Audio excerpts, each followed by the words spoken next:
Allez, on enchaîne sur les règles typographiques. Alors c'est pas super fun, voilà, j'espère que ça va pas être trop long. Je vais essayer vraiment de faire rapidos et au pire vous repassez la vidéo, mais au moins c'est pas trop lourd et ça dure pas 20 minutes. Tout l'objectif de ces règles typo, c'est de maximiser la lisibilité, Je veux que mon texte soit facile et agréable à lire et que rien n'entrave ou ne décourage à sa lecture. Donc, premier sujet, largeur de paragraphe. Donc à chaque fois, je vous ai mis non, not good, good. Là, on parle de caractères. 120 caractères, 80 caractères, 50, 25. Hey, je t'interromps 2 secondes pour te dire que si ce contenu t'intéresse, j'ai fait toute une formation complète sur les bases du web design. Ce que tu es en train de regarder, c'est un extrait de cette formation.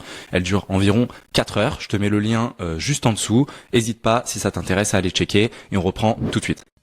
Donc, 120 caractères ou plus, on oublie immédiatement. 25 caractères ou moins, on oublie immédiatement. Dans ce juste milieu-là, on va maximiser la lisibilité. Pourquoi ? Parce que là, le sujet important, c'est de ne pas fatiguer, de ne pas décourager. Là, j'ai envie de lire. Moi, je trouve que ça commence à être un poil long. Notre cerveau de macaque, là, ça y est, en fait. Dès qu'il y a une ligne qui est un peu longue, on n'a pas envie de s'engager. Donc, si je veux transmettre mon idée, il faut qu'elle soit lue. Pour qu'elle soit lue, il ne faut pas que mon paragraphe soit trop long. Mais même problème avec la hauteur de paragraphe.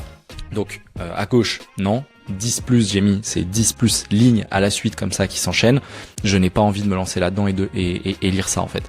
À droite, j'ai 4 lignes, un espace, 4 lignes. J'ai en plus ajouté des petits bold à 1 ou 2 endroits par-ci par-là.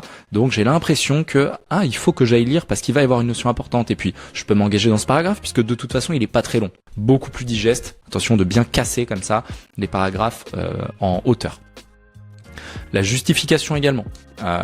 Globalement, on oublie ferré à droite, donc on dit ferré et pas aligné, mais ferré ou aligné à droite et justifié, on oublie. Ok, justifié pour rappel, c'est de ligne en ligne avec des espaces qui vont se créer comme ça et c'est pour ça aussi qu'on veut pas s'engager là-dedans. Ce qui nous amène sur le sujet des orphelines. Donc ce qu'on appelle une orpheline, c'est quand j'ai un petit mot, hop, ou un voilà, bon là c'est du lorem ipsum, mais un tout petit mot ou même un tiré avec la fin d'un mot, tout seul à la ligne avec rien d'autre. Non, pas tolérable. Pour ce faire, il faut que j'utilise des espaces insécables. Trop peu utilisés, vraiment très sous-cotés.